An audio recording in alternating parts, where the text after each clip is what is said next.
deb shu katta vrachlar aytishdi, yo'q, men faqat shu argon ichyapman deb. Keyin yo'q, bu kimdir garmon bu dedi, kimdir shunchaki og'riq qoldiruvchi, bekorga ikkitadan tavsiya qilmaganlar deyish, har xil tanqidiy fikrlar bo'ldi.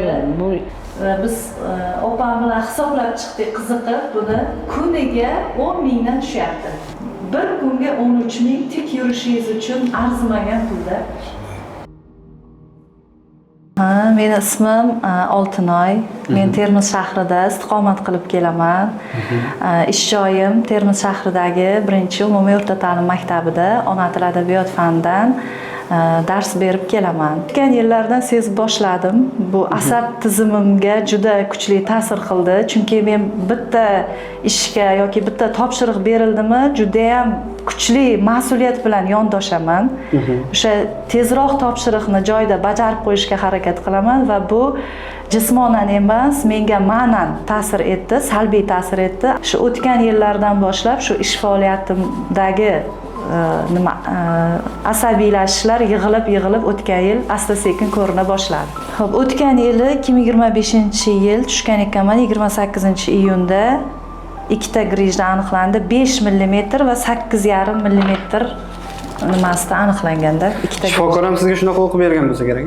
Ha, aynan shu joyini tushuntirib berdi. Nima his qildingiz o'sha payt? Yo, menga birdaniga operatsiya dedi-da. Men birdaniga qo'rqib ketdim, chunki keyin nima uchun dedim, o'sha oxirgi nimalarga boryapsiz dedi. Operatsiya demasa bo'ldi dedi. Keyin men o'zim qo'rqib ketdim-da, nimaga bunday, hali u boshidan menga hech kim tushuncha bergan yo'q-da. Va kechasi bilan masalan to'xtab og'riydigan og'riq bor.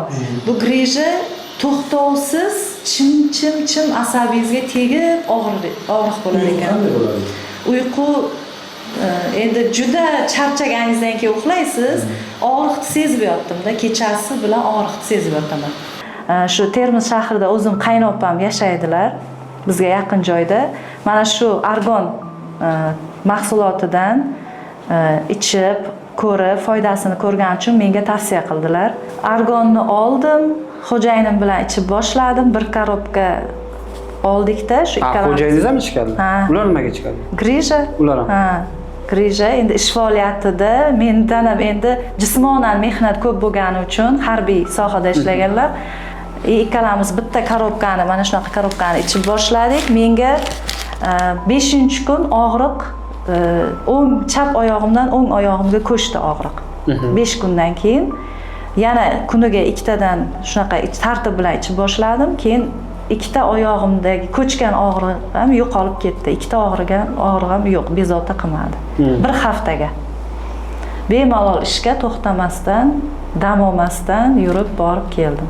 Qaynopam tartib bilan ichadilar va shu necha oydadir nimaga tushdilar. 1,5 mm kamaydilar grijasi.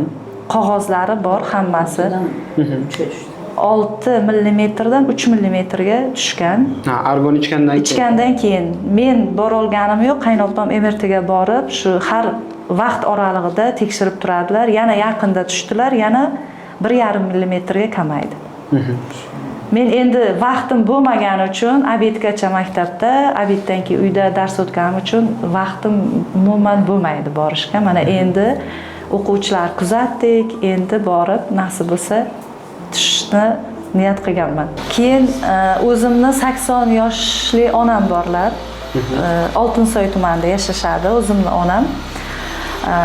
O'sha onamni qaynonam biladilar, oyoqlari sinib qoluvdi-da. O'sha singan oyoqlari qishda sovuq kunlarda og'riydi. Tabletkasini emas, bitta mazini berdim. O'sha singan joyi ham og'rimay qoldi. Ungacha har xil mazlar olib berib turar edik. Shu singan joyi unaqa chimillab, sovuqda og'riq berib turadi, singan joy. O'shanga ham surtib ko'rdilar. Shu mazingdan yana olib kelib ber deb qoladi-da. Hol tugamasdan xavotirga tushadi-da, tugab qolmasin. Kam ishlatyapman, tugab mayli ishlating ona, mayli deyman. Shu mazini o'zi shuncha singan joyiga foyda berdi.